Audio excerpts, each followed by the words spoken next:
It had been a strange business indeed, and Rainey had a suspicion it was to grow stranger still. When the distant church bell struck the quarter hour, Rainey finished his sandwich and rose from the park bench. If the doors to the monk building weren't open by now, he would try to find another way in. At this point, it would hardly surprise him to discover he must enter the building through a basement window. As he mounted the steps to the monk building's broad front plaza, Rainey saw two girls well ahead of him, walking together toward the front doors. Other test takers, he guessed. One girl, who seemed to have green hair, though perhaps this was a trick of the light, the sun shone blindingly bright today, was carelessly flinging her pencil up into the air and catching it again. Not the best idea, Rainey thought, and sure enough, even as he thought it, the girl missed the pencil and watched it fall through a grate at her feet. For a moment, the other girl hesitated, as if she might try to help. Then she checked her watch. In only a few minutes, it would be 1 o'clock. "Sorry about your pencil. It's a shame," she said, but already her sympathetic expression was fading. Clearly, it had occurred to her that with the green-haired girl unable to take the test, there would be less competition. With a spreading smile, she hurried across the plaza and through the front doors of the monk building, which had finally been unlocked. The metal grate covered a storm drain that ran beneath the plaza, and the unfortunate girl was staring through it, down into the darkness, when Rainey reached her. Her appearance was striking, indeed even startling. She had coal-black skin, hair so long she could have tied it around her waist, and yes, it truly was green, and an extraordinarily puffy white dress that gave the impression she was standing in a cloud. "That's rotten luck," Rainey said, "to drop your pencil here of all places." The girl looked up at him with hopeful eyes. "You don't happen to have an extra one, do you?" "I'm sorry. I was told to bring—" I know, she interrupted. "Only one pencil. Well, that was my only pencil, and a fat lot of good it will do me down in that drain." She stared wistfully through the grate a moment, then looked up at Rainey as if surprised to see him still standing there. "What are you waiting for? The test starts any minute." "I'm not going to leave you here without a pencil," Rainey said. "I was surprised your friend did." "Friend? Oh, that other girl. She's not my friend. We just met at the bottom of the steps. I didn't even know her name, for that matter. I don't know yours either." "Raynard Muldoon. You can call me Rainey." "Okay, Rainey. Nice to meet you. I'm Rhonda Cazenby. So now that we're friends and all that, how do you intend to get my pencil back?" "We'd better hurry, you know. 1 minute late and we're disqualified." Rainey took out his own pencil, a new yellow number 2 that he'd sharpened to a fine point that morning. "Actually," he said, "we'll just share this one." He snapped the pencil in two and handed her the sharpened end. "I'll sharpen my half and we'll both be set." "Do you have an eraser?" Rhonda Cazenby was staring at her half of the pencil with a mixture of gratitude and surprise. "That would never have occurred to me," she said, breaking it like that. "Now what do you say?" "Oh, yes, I have my eraser." "Then let's get going. We only have a minute," Rainey urged. Rhonda held back.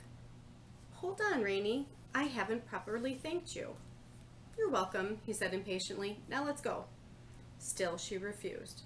"No, I really want to thank you. If it weren't for you, I couldn't have taken this test. And do you want to know something?" Glancing around to be sure they were alone, Rhonda whispered, "I have the answers. I'm going to make a perfect score." "What? How?" "No time to explain, but if you sit right behind me, you can look over my shoulder. I'll hold up my test a bit to make it easier." Rainey was stunned. How in the world could this girl have gotten her hands on the answers? And now she was offering to help him cheat? He was briefly tempted. He wanted desperately to learn about those special opportunities, but when he imagined returning to tell Miss Perumal of his success, hiding the fact that he'd cheated, he knew he could never do it. "No, thank you," he said. I'd better not. Rhonda Cazenby looked amazed, and Rainey once again felt the weight of loneliness upon him. If it was unpleasant to feel so different from the other children at Stonetown Orphanage, how much worse was it to be seen as an oddball by a green-haired girl wearing her own personal fog bank? "Okay, suit yourself," Rhonda said as the two of them started for the front doors. "I hope you know what you're in for." Rainey was in too much of a hurry to respond. He had no idea what he was in for, of course, but he certainly wanted to find out.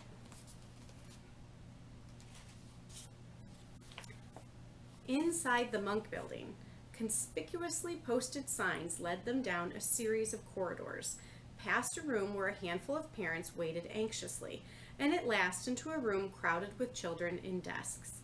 Except for the unusual silence, the room was just like any schoolroom, with a chalkboard at the front and a teacher's desk upon which rested a pencil sharpener, a ruler, and a sign that said, "No talking. If you are caught talking, it will be assumed you are cheating." Only 2 seats remained empty, one behind the other. To guarantee he wouldn't be tempted to cheat, Rainey chose the one in front. A clock on the wall struck 1, just as Rhonda Cazenby dropped into the desk behind him. "That was close," she said. "There will be no talking," boomed the pencil woman, who entered just then, slamming the door behind her. She strode briskly to the front of the room, carrying a tall stack of papers and a jar of pickles. "If any child is caught cheating, then he or she will be executed."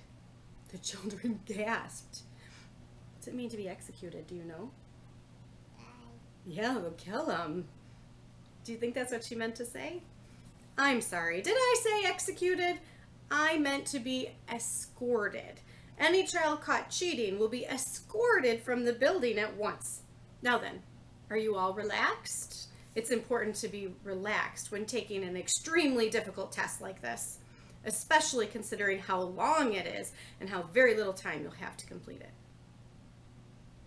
In the back of the room, someone groaned in distress. "You there," shouted the pencil woman, pointing her finger. Every head in the room swiveled to see who had groaned. It was the same girl who had abandoned Rhonda Cazenby on the plaza. Under the savage stare of the pencil woman, the girl's face went pasty pale, like the underbelly of a dead fish. "I said no talking," the woman barked. "Do you wish to leave now?" "But I only groaned," the girl protested. The pencil woman frowned. "Do you mean to suggest that saying, 'but I only groaned,' doesn't count as talking?" The girl, frightened and perplexed, could hardly muster a shake of the head. "Very well. Let this be a warning to you. To all of you. From this moment on, there will be no talking, period. Now then, are there any questions?" Rainey raised his hand. "Reynard Muldoon, you have a question." Rainey held up his broken pencil and made a pencil sharpening motion with his other hand. "Very well, you may use the pencil sharpener on my desk." Rainey hustled forward, sharpened his pencil. He felt all eyes upon him as he ground away, checked the tip and ground away again, and hurried back to his seat. As he did so, he noticed Rhonda Cazenby slipping a tiny piece of paper from the sleeve of her cloud dress. The list of test answers. She was taking quite a risk, Rainey thought, but he had no chance to reflect on it further, as the pencil woman now launched into the rest of her speech. "You shall have 1 hour to complete this test," she barked, "and you must follow these directions exactly. First, write your name at the top of the test. Second, read all the questions and answers carefully. Third, choose the correct answers by circling the appropriate letter. Fifth, bring the completed test to me. Sixth, return to your seat and wait until all the tests have been graded, at which time I will announce the names of those who pass." The children were shifting uneasily in their seats. What had happened to the 4th step? The pencil woman had skipped from 3rd to 5th. The children looked at one another, not daring to speak. What if the 4th step was important? Rainey was waiting, hoping someone else would raise a hand for a change. When no one did, He timidly raised his own. Yes, Reynard. He pointed to his mouth. Yes, you may speak. What is your question? Excuse me, but what about the fourth step? There is no fourth step, she replied. Any other questions? Utterly baffled now, the children held their tongues. To pass this test, the pencil woman went on, you must correctly answer every question. By which I mean every question. If you skip even one question or answer one incorrectly, you will fail the test. No problem, whispered Rhonda Cazenby from behind Rainey. The pencil woman's eyes darted to their side of the room. She stared hard at Rainey, whose mouth went dry. Why on earth didn't Rhonda keep her mouth closed? Was she trying to get them thrown out? You may begin the test as soon as you receive it, said the pencil woman, turning away at last, and Rainey resisted the urge to sigh with relief. Take your hands down away from your face, please. Even a sigh might disqualify him. Besides, what relief he felt didn't last long. The pencil woman had begun handing out the tests. The first child to receive one was a tough-looking boy in a baseball cap who eagerly grabbed it, looked at the first question, and burst into tears. The girl behind him looked at her test, rubbed her eyes as if they weren't working properly, then looked again. Her head wobbled on her neck. If you begin to feel faint, said the pencil woman, moving on to the next child, place your head between your knees and take deep breaths. If you think you may vomit, please come to the front of the room where a trash can will be provided. Down the row she went, distributing the tests. The crying boy had begun flipping through the test now. There appeared to be several pages, and with each new page his sobs grew louder and more desperate. When he reached the end, he began to wail. I'm afraid loud weeping isn't permitted, said the pencil woman. Please leave the room. The boy, greatly relieved, leapt from his desk and raced to the door, followed at once by two other children who hadn't received the test yet but were terrified to see it. The pencil woman closed the door. If any others flee the room in panic or dismay, she said sternly, please remember to close the door behind you. Your sobs may disturb the other test takers. She continued handing out the tests. Child after child received it with trembling fingers, and child after child, upon looking at the questions, turned pale or red or a subtle shade of green. By the time the pencil woman dropped the pages upon his desk, dread was making Rainey's stomach flop like a fish, and for good reason. The questions were impossible. The first one read, the territories of the Nakhchivan Autonomous Republic and the Nagorno-Karabakh region are disputed by what two countries? A. Bhutan, which under the 1865 Treaty of Sinchulu ceded border land to Britain, and Britain, which in exchange for that land provided Bhutan an annual subsidy and under whose influence Bhutan's monarchy was established in 1907. B.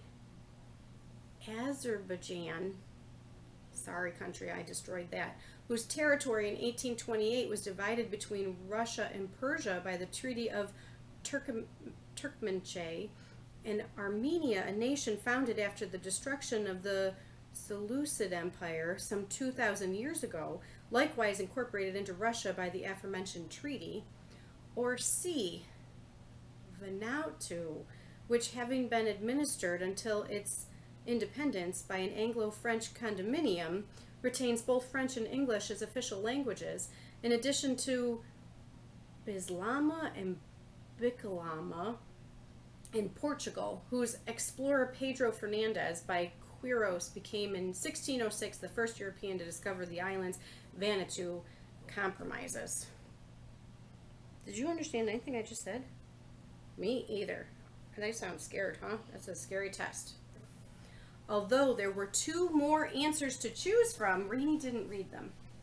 If every question was like this one, he had absolutely no hope of passing.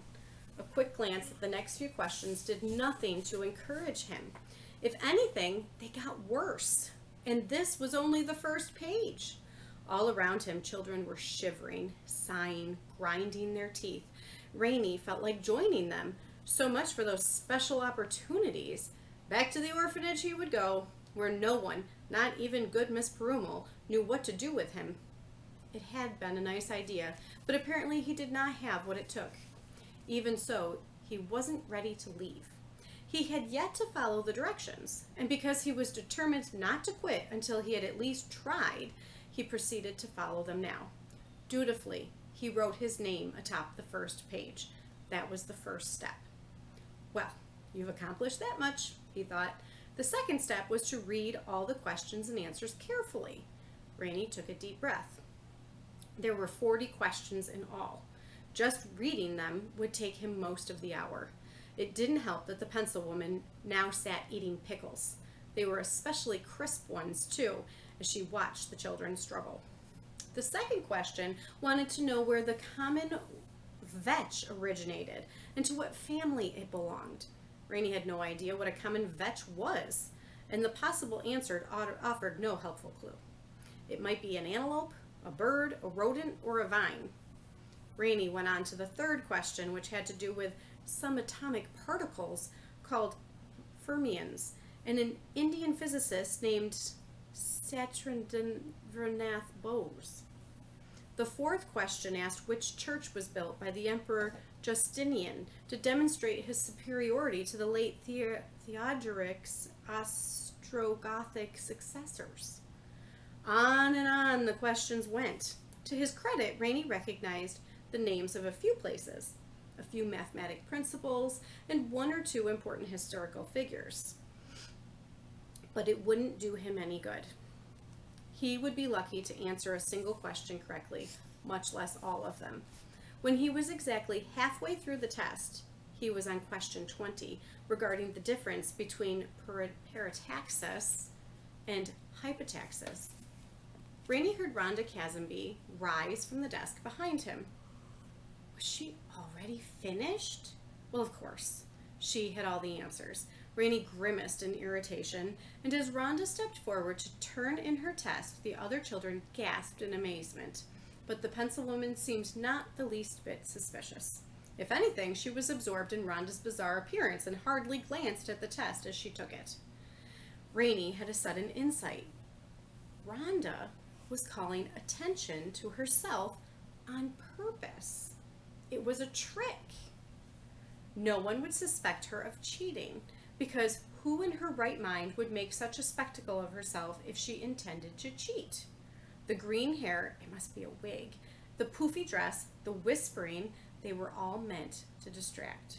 Most people would assume that if a child intended to cheat, then surely she would call as little attention to herself as possible, would be as quiet as a mouse and as plain as wallpaper.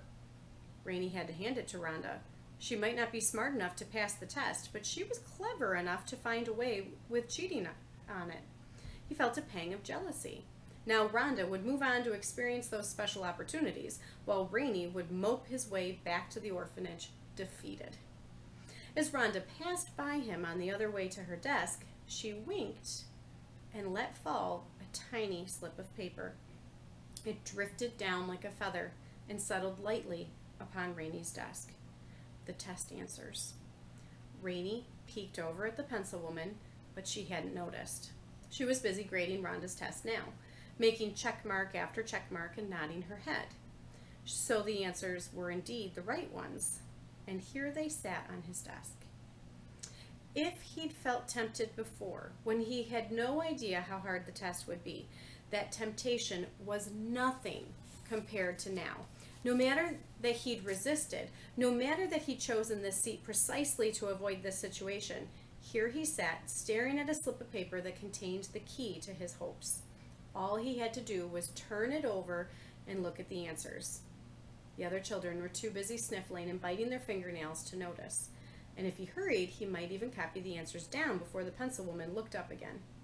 She had finished grading Rhonda's paper and was concentrating on the nearly empty jar of pickles, trying to fish out the last one. Rainey stared a long moment at the paper, sorely tempted. Then he reached out and flicked it from his desk and onto the floor. What good would those opportunities do him if he wasn't qualified to be given them? And where was the pleasure in cheating? If he couldn't pass fairly, he didn't want to pass. He thought this, and mostly believed it, and felt his spirits boosted by the decision. But even so, a few seconds passed before he could tear his eyes from the paper on the floor. All right, he told himself, returning to the test. Get a move on, Rainey, and don't look back. There's no time to waste. Indeed, there wasn't. As a glance at the wall clock confirmed, less than half an hour remained, and Rainey had more than half the test yet to read. He finished reading about parataxis and hypotaxis. They either had something to do with writing or else with futuristic transportation, but he couldn't decide which, and moved on to question 21, which read, after the fall of the Russian Empire, when a failed attempt to create a Transcaucasian republic with Georgia and Armenia led to the creation of the country Azerbaijan, which currently disputes with Armenia the territories of the Nakhchivan Autonomous Republic in the Nagorno-Karabakh region. From what key powers did Rainey stopped? Something about the question seemed awfully familiar, so familiar that he felt pressed to think about it. Hadn't he seen those names before? Flipping back to the beginning of the test, Rainey read the first question again. The territories of the Nakhchivan Autonomous Republic and the Nagorno-Karabakh region were disputed by what two countries? He blinked, hardly believing his eyes. Armenia and Azerbaijan. The answer to question 1 lay hidden in question 21. This wasn't a test of knowledge at all. It was a puzzle. Rainey looked at question 22, which began, despite having originated in Europe, the vine known as the common vetch, a member of the pea family, is widely, there it was, the answer to question 2. With mounting excitement, Rainey read the next one, and sure enough, although the question itself made no mention of subatomic particles or Indian physicists, there was a long discussion of them in answer D. Not only were all the answers buried in the test, he realized they were listed in order. Number 1's answer was found in 21 and vice versa. Number 2's answer was found in number 22 and so on, all the way up to number 40, which clearly cleared up the mystery of parataxis and hypotaxis raised in question 20. Rainey was so delighted he nearly leapt from his desk and cheered. Still, he couldn't spare even a moment to congratulate himself. Time was running short. Eagerly, he set to the task of finding the correct answers. This took a good while, as it was necessary to flip back and forth between pages and read a great deal of text. And in the end, it took Rainey almost exactly 1 hour to finish the test. He had only just circled the last answer, placed his test on the pencil woman's desk, and looked around at the other children. Some were furiously circling numbers at random, hoping to get lucky, and some were not to be seen at all, having crept out of the room in bleak despair. When the pencil woman shouted, "Pencils! Time's up, children! Lay down your pencils, please!" After a certain amount of blubbering and wiping away tears, the children stacked their tests on top of Rainey's and returned to their seats. In exhausted silence, they waited as the pencil woman flipped through the tests. This took but a minute. She had only to look at the first question, after all. When she came to Rainey's at the bottom of the stack, she ran through the pages, making check marks and nodding. "Nice work," Rhonda whispered from behind him. "You managed it on your own." She seemed genuinely pleased that he hadn't cheated, despite having encouraged him to do just that. She certainly was a strange one. "I shall read now the names of those who passed the test," announced the pencil woman. "If your name is called, you will advance to the 3rd stage of testing, so please remain seated and await further instructions. Those whose names are not called are free to go." Rainey's ears perked up. There was a 3rd stage? The pencil woman cleared her throat, but this time she didn't bother looking at the paper in front of her. "Brainerd Muldoon," she called out. On her way out of the room, she added, "That is all." And that's the end of the first chapter.